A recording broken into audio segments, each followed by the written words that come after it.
It is sitting at 81 degrees. Let me rephrase that. 87 degrees. My light in here is not shining very easily on that. 87 degrees in downtown Wolf Point. It's hot outside and everybody has school on their minds. And one of our school leaders is in studio with me today. Christine Eggar from Frontier School, superintendent out there at Frontier. She is here to kind of give us an update on how you guys are preparing for the interesting new school year. Oh, you said that just right, Brandy. It is an interesting, never before tried school year coming up. We are at Frontier preparing to bring kids back as safely as possible, and we have a lot of plans in place to make that happen. And when does school officially start? Tomorrow, right away at 8 o'clock for the middle school and 8:10 for the elementary. Now, I know we had the superintendent of Wolf Point Schools in last week, and she was talking about the different levels of school instruction, I guess you could say, that we have trying to set up so that we're keeping our youngsters safe during this COVID pandemic. What are the levels that you guys have, and where are we at on that process? Absolutely. Well, we labeled ours A, B, C, and D, and we're following the governor's guidelines at A, which means if there's 4 or more active cases in the county, then we will go ahead and we're getting shields. We have shields for all the kids. We found during summer school that masks were hard to use because you couldn't see expressions, and that's a big part of our day. Yes. And then the littlest kids, it was harder to understand if they're making their sounds properly and saying the words correctly. So we got shields for everybody. They're clear.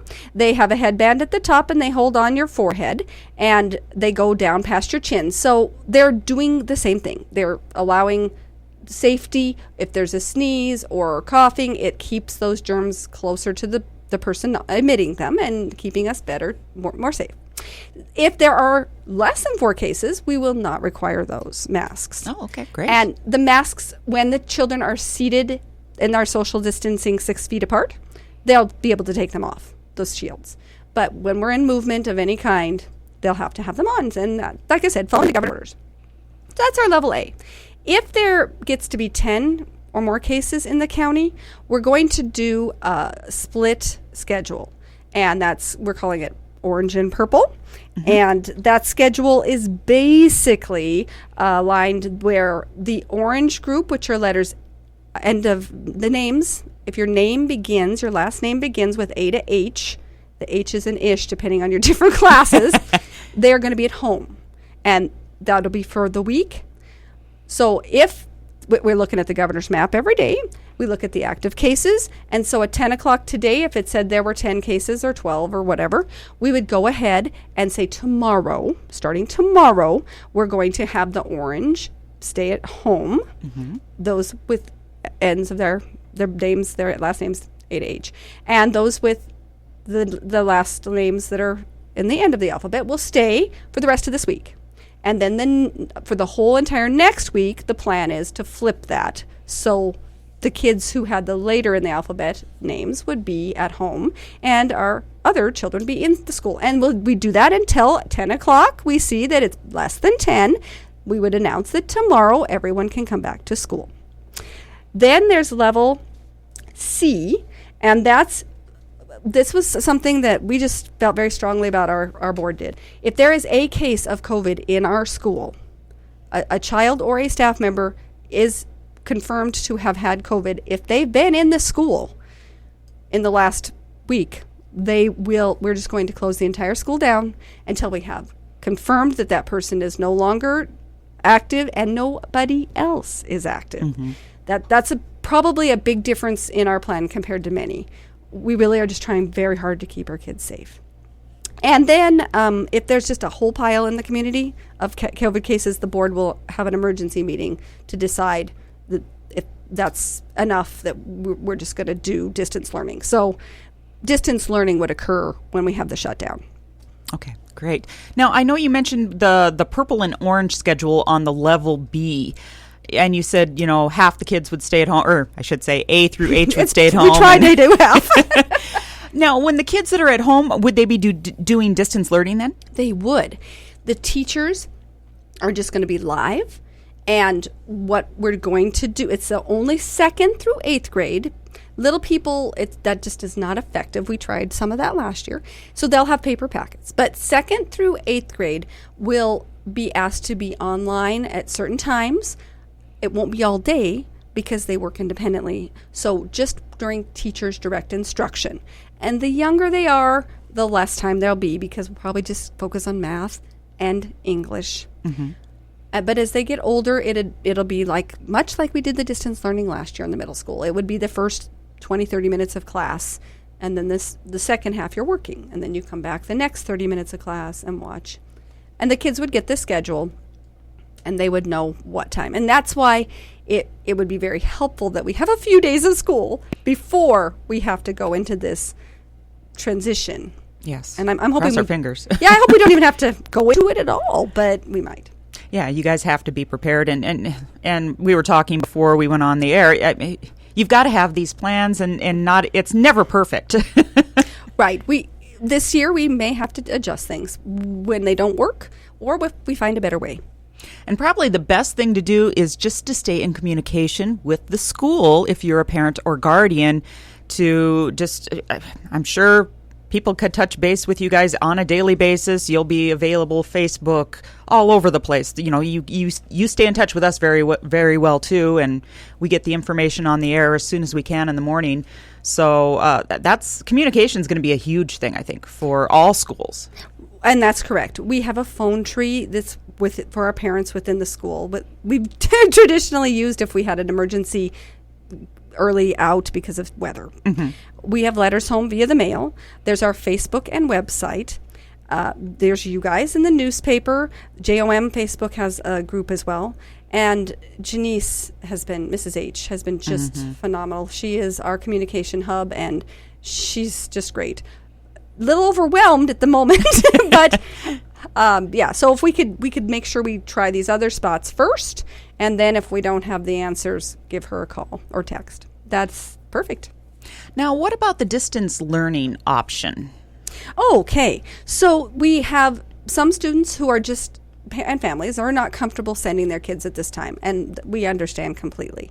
So other than kindergarten and first grade, the students are welcome to do distance learning, but we're asking parents to sign a commitment that they will do that until our midterm, which is September 18th, and then you can re-up to the end of the quarter, which is another 4.5 weeks, till October 28th. And each time we do a 4.5 week midterm or quarter. So your students are only coming back to attend on a specific date. You can leave anytime, but we want you to just come back in so it's not as disruptive at a certain time. And so those kids would be, as we just discussed, watching the teacher live and then having the no communication for 20 minutes as they do their work, and then they go to the next class and have that. Also important, if you're distance learning, then you're not participating in that sports that are happening at that time. So to start school, we have football, volleyball, and cross country as they're in the sports activities. So that's the rule. And then, like I said, you can come back on the 18th of September or the 28th of October. Basketball will start in between those two, I'm pretty sure. And the board has not decided how we're going to exactly do the basketball, but we have this fall sports under control. And am I correct in saying this? You're really following the MHSA rules for sports? I mean, I think every school is kind of going along with what they're saying. We're trying very hard to do that, and we've got a couple extra measures of safety, like the AD will call the school. That's Marianne Zolkowski. She'll call Marianne Zolkowski-Reese. She'll call the school we're going to compete against and make sure that they haven't had any recent COVID cases, that kind of thing. We've got a couple of rules in like that. Just one more note on the distance learning. We are going to start that next Thursday. School starts tomorrow, Thursday. Mm-hmm. Distance learning won't start till Thursday the 27th. We're just getting everything ready, and parents need to be able to pick up the stuff they need, books. And if they don't have a technology device, they can pick up. We have some computers that we would send home with them, borrow. And so that is available Friday from 3 to 5. They can pick up books and devices Saturday from 10 to 1 or Monday from 4 to 6. You'll notice those aren't school times. That's on purpose because that you want to be safe. That's why you're keeping your kids home. We didn't want to expose you to the entire 150 of us. So, again, Friday, 3 to 5, Saturday, 10 to 1, or Monday, 4 to 6 p.m. What about parents that, I've talked to a lot of parents in a variety of communities that have said, I normally send my kid to this school, but I think I might try to send him to this school because I like their idea. Are you accepting other students, or are we closed at that point, or is it just one of those things you're not sure right now? Well, actually, what we have tried to do is keep our classes limited to 16. Now, that's much smaller than normal, and that means we have some commitments of distance learning, so we're not replacing them. But right now, we only have 16 kids in any class physically present. And that really is to keep the 6 feet distancing in the classroom. If you have 4 rows of 4 desks spread out, touching pretty much wall to wall all the way across, our rooms are big enough that, it's 5 feet and some inches. It's really close. And that's how we're allowing the shields to come down, because we've got the social distancing. And so that's how we're going to do that. Now, having said that, first grade is still pretty small, and kindergarten might have room for another, and then 8th grade has some room. So, but the other classes have 16. Okay, so you guys are full pretty much. We are, and things are changing daily, though. Having said that, because as you said, parents are trying to find the best fit for them. Yeah. So there's Wolf Point, there's Poplar, there's Vida, and there's Frontier, and so there is some movement there because everybody's doing things slightly different. Exactly. Now, you mentioned some of the things that you guys are doing to, keep 6 feet apart and all that protocol. What are some of the things like with going in between classes and buses and that kind of thing? Oh, yeah. There's a lot of different things there. So we have a schedule set so that students in the middle school are in the hall 1 grade at a time. Having said that, I told you 8th grade's small. So 7th and 8th grade will be sometimes intermingled. They're intermingled for electives, and they're intermingled at recess. And so we're not getting too bent out of shape about their passing, but 5th is separate completely. Won't be in the hall with 6th or 7th or 8th. 6th will be completely separate. And their lockers are spaced so that they're not next to each other. Typically, we have all the 6th grade all in a row. Nope, we're doing that different, so that basically the hallway is alphabetical with a few exceptions, and then there's no 6th grader next to a 6th grader even in the hall when they're getting their gear. In the elementary, we are having children have their airplane arms out to help them remember how far 6 feet really is. If you can touch somebody else's arms, that's too close. We are also got pool noodles as demonstration. This is about 6 feet. Those are a little short. But if you're holding it, then you're definitely at 6 feet. We're not necessarily having those in the kids' hands all the time. Yeah. But you're as a visual. As a visual to help them. And then our big difference will be our playground. The playground is divided by colors. We have 10 colors in the elementary playground. So each class will be split in half, and there'll be a group in like blue for 3rd grade and a green in 3rd grade. And they'll be on that section of the playground. Okay. And so they'll be closer to each other than 6 feet on the playground. They are kids. We need to let them have some time. But it's going to be the same group all the time. So every recess, that group will be, but they'll change where they get to be. So if they're at the swings in the green section, tomorrow they might be on the big toy in the yellow section. And so we'll move that around. And in the middle of the day recesses, there's much smaller groups. The kindergarten 1st and 2nd will be together outside, but again, split up. But there's 10 spots for 25 kids, and then 40 kids. And the third and fourth will be together out there. The middle school, the recess at lunch, they're all by grade. 7th and 8th counting as a grade. In the morning, they have the same sort of setup out on their playground so that every class has their own little spots divided in half the class. So those are some things we're doing to try to keep everybody safe. And that goes kind of the same with getting students from one classroom to the next classroom for different teachers? Yes. So sometimes the teachers will move into the room in the middle school. And when that's not happening, PE, you're not going to do that. And if you're going to the computer lab, you're not doing that. So the passing periods are by chunks of time, every 2 or 3 minutes. So we get one group out of the hall before another group's in the hall. And then the 6th, 7th, and 8th grade will each have a designated computer that's solely for their use, like a textbook. So there is not cross-contamination there.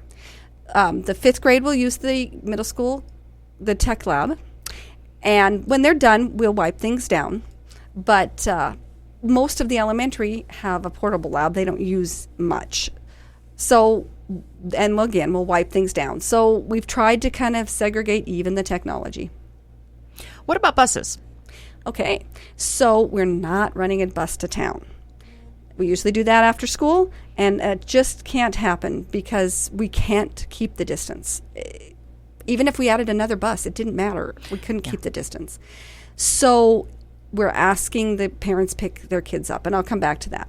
The kids who live in our district and across the river that we have normally on our route, we are still picking up, and we're going to deliver after school.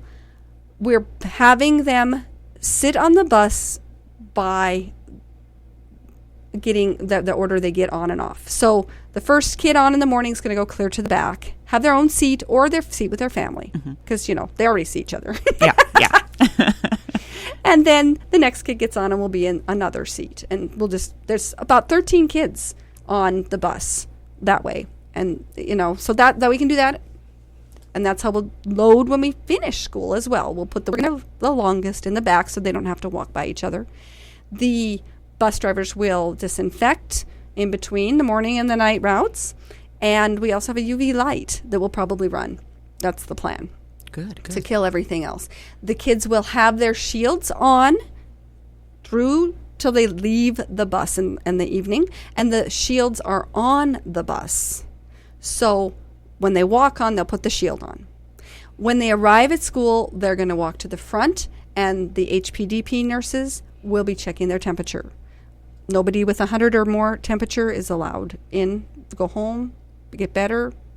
Hopefully it's nothing. It's, not COVID. It's something completely different, and you're better tomorrow. So. Now, I'm sure something that popped in my head when you were talking about the shields ready for them. Will the kids have specific shields or, with their name on it, or is it something that you guys will disinfect them and then? Every night we're going to disinfect all the shields. Okay. Yep. When it's at summer school, we wash the masks every night. So that way everybody can just get a fresh one. And in the middle school, the kids will each have a washcloth, and the disinfectant will be sprayed by the teacher. The kids will leave, the teacher will spray the desk, and when they walk into the new one, they'll wipe the desk if there's any disinfectant left, because it can evaporate, but that's good. That's what that means, it's killing stuff. And so they'll have that with them all day.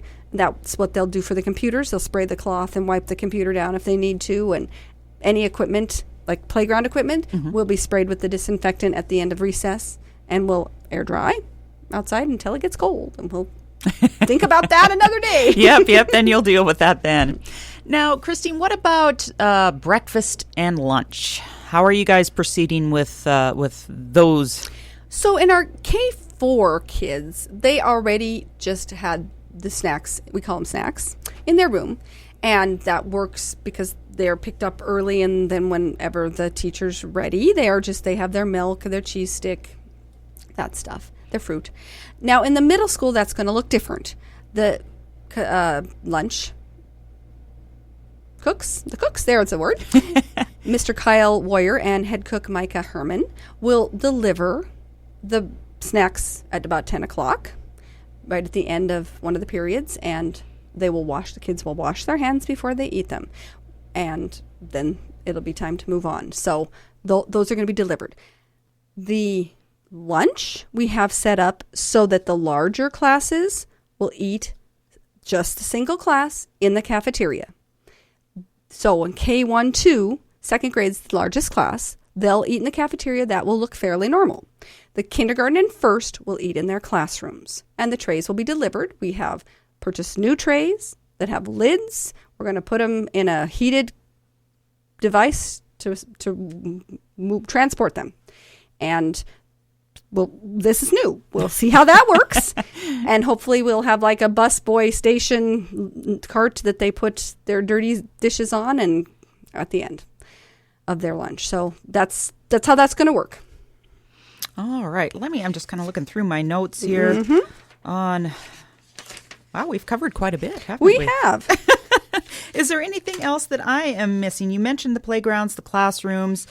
What about entering the school, when kids get off the bus and they've had their temperature checked and they're waiting to get into school? How are you guys maneuvering that? Okay. So when parents bring their children, we'd like them to stay in the car, the kids and the parents, and they can, the HPDP nurses will be in the parking lot and you can keep pretty far apart, not 6 feet, but pretty far apart, and get that temperature wand check on your forehead that doesn't touch. It's the no touch.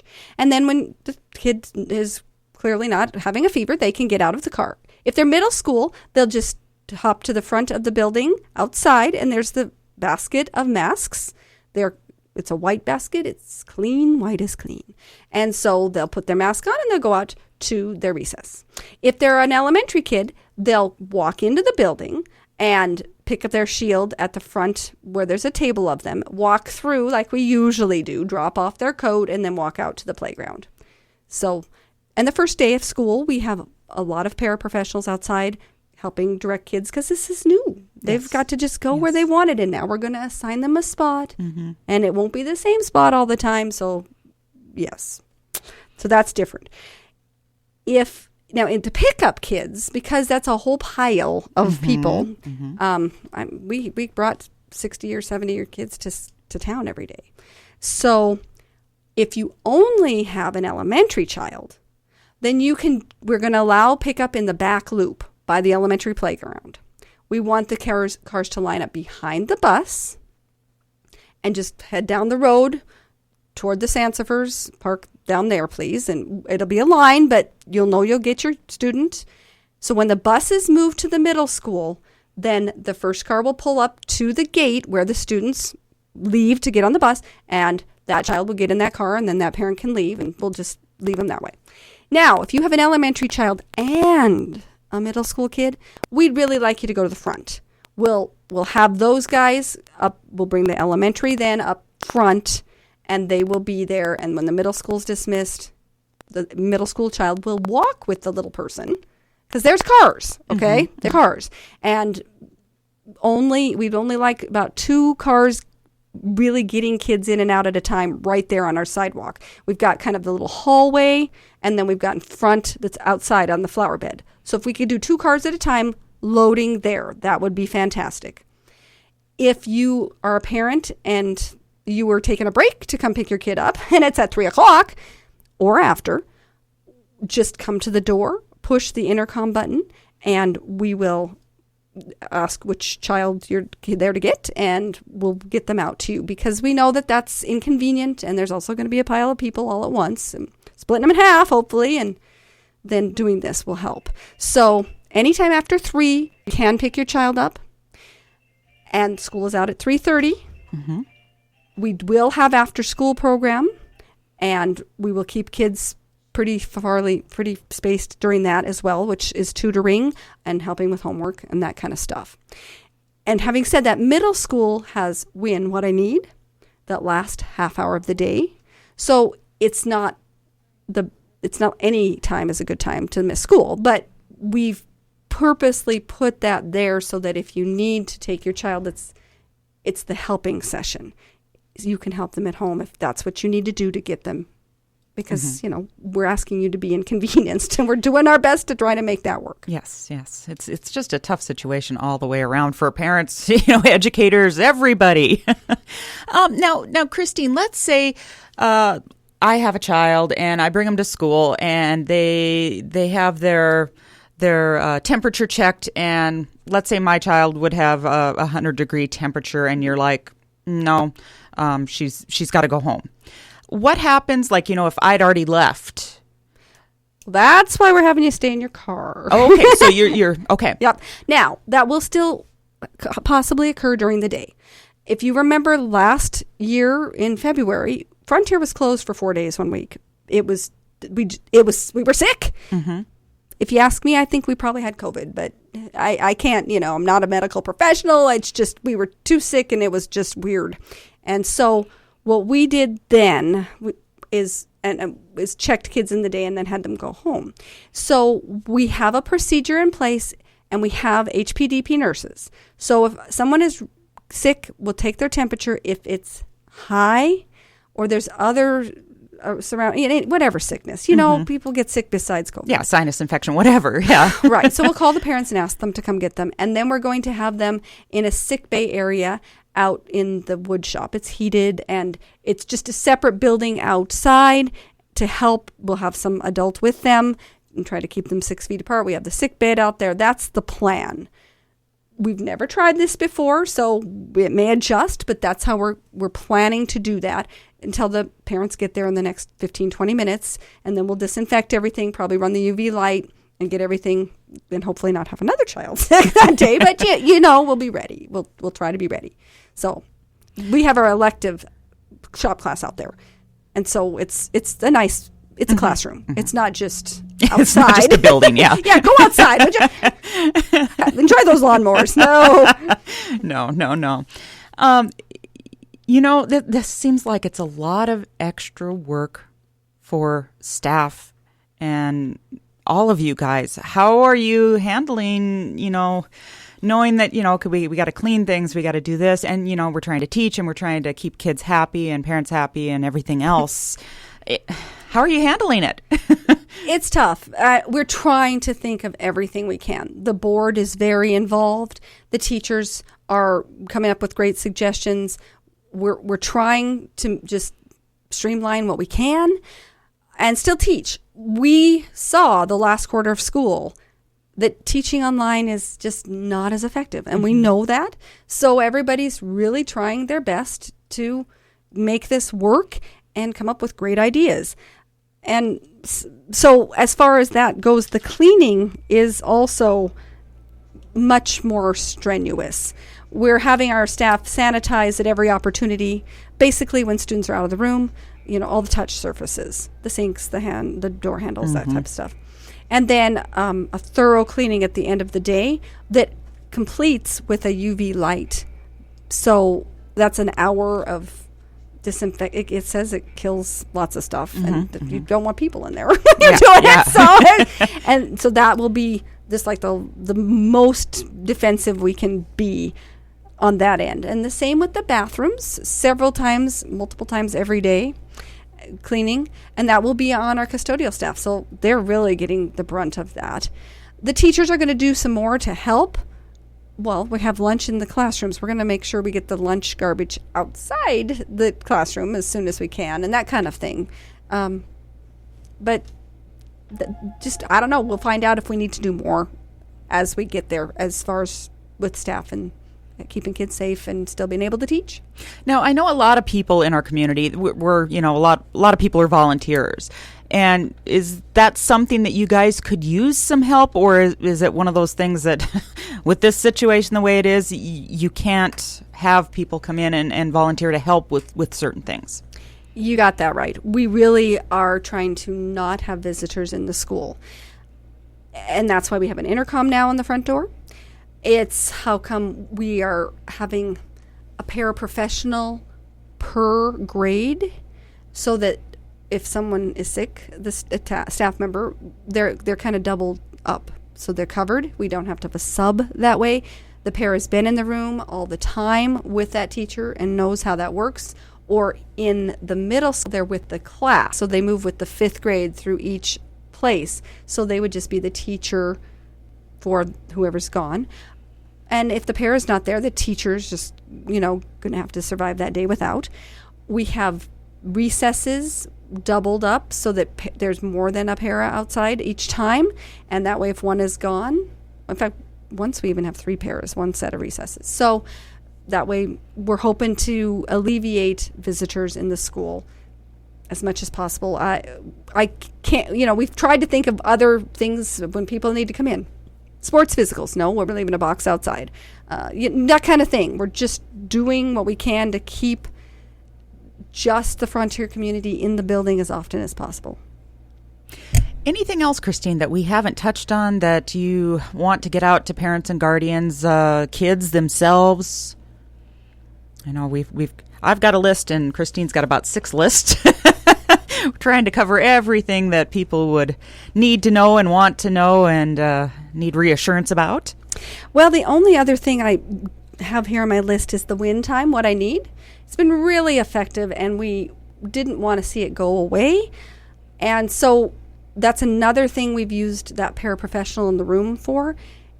We had multi-age grouped kids, and we won't do that this year unless there's a dramatic healing and there's no COVID anywhere in the world. But so we'll have the para that's working in the classroom with the teacher. They'll each have a smaller group of kids, but they'll be in the same grade. So that's something we've done to help with that. Again, 7th and 8th grade will intermingle, but we're just trying to keep kids contained within their classroom. We're trying to keep them safe within their classroom, but in case there is sickness in the classroom, we're really trying to contain it to just one classroom. So that's the hope, and so that's something that we've done that is a little bit different. One other thing, kids, they share crayons and all this kind of stuff. Are just like, one kid, you bring your stuff and that's what you get, and no, you're not going to share the orange crayon? That's correct.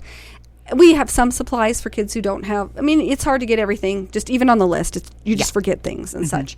But that we have a plan where everybody has their own stuff. Like I said, even to the 1-to-1 computer for 6th through 8th grade. So the 6th grade will have a spot that they're staying in, and most of the day nobody's even coming.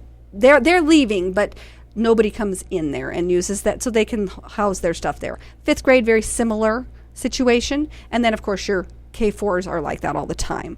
So it's really 7th and 8th that will, but even then, we're trying not to share stuff. Of course, there's balls on the playground in that small group, and we'll just disinfect them every time there's a new, we'll at the end of the play.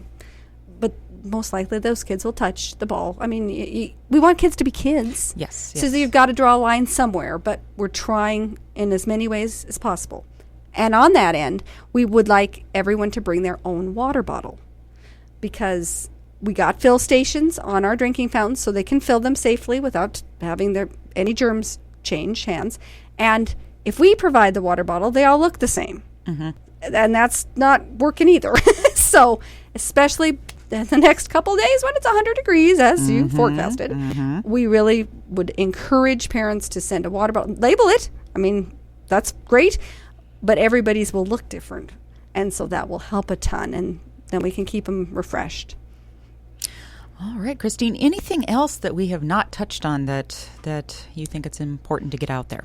No, just a reminder about the sports. If you're distance learning, you're not playing sports until you return on the 18th of September or go on. And you'll need a sports physical. And if you haven't had one, we need the permission slip and survey filled out before. And we're having those physicals tomorrow in the school. So parents will give you the form in the parking lot. You can fill it out and drop it in the box, and that way we can get that done. So those are like the emergent things that are happening right now. And then, of course, school starts tomorrow. That's the fun part. It right? is. Everybody's excited. The kids are excited because they haven't seen each other. The staff is really, they just can't wait to have kids. So it's. I think everybody in education is just excited to see one another, whether it's the teachers and the kids, or the staff and the kids, or the kids and the kids. It's you guys have been away from a lot of this. So almost 6 months, 5.5 months. It was the 15th or 16th of March. It's been a long time. And it'll be good to get back to what they are saying our new normal will be. Get some of that. I hope not. I hope not. And one more thing, just about the distance learning, is that those students are participating and they're giving assignments over the internet on Google, and they're graded. And so if they're not doing that, they're not passing the objectives, they are not moving on. So, distance learning is really learning. It's not just hanging out at home. Mm-hmm. So. Yeah, they're involved. It's just at a distance. Right. And I'm sure that's another element too, with the kid being on the distance learning, being able to see the teacher, and all of that kind of stuff. It's a learning process there too. It is, and when we were doing stuff at the end of last year, there wasn't a lot of that. It was primarily online communication through Google Docs, and that is a great way in which to transfer information. It's just not a great way to learn information. Yes, and so we're trying to make that broader. And again, that'll start the 27th, because we want kids to have time to get their devices up and running and to get the books and materials. If people have questions, where would you like to send them for the next few days since school starts tomorrow? Well, I would encourage them to check the Facebook page, Frontier Facebook page first. Mm-hmm. And if that doesn't work, they should probably give the school a call, or they could email me. I'm frontierschool@yahoo. Janice will be the one answering the phone, and I will be the one doing the emails. So, we're trying to get the information out there. So thank you very much for being one of the venues to do that. Oh, absolutely. We would love to help our area schools out and just keep us informed. I know Mrs. Haug, she always sends us stuff, and I'm emailing her back. She's emailing me back, and we're trying to get everything on the air. So we will try to keep everybody informed as we get information from you guys, too. So fantastic. Well, thanks a lot. Yes, and we wish you a great school year, Christine. All right. Thank you.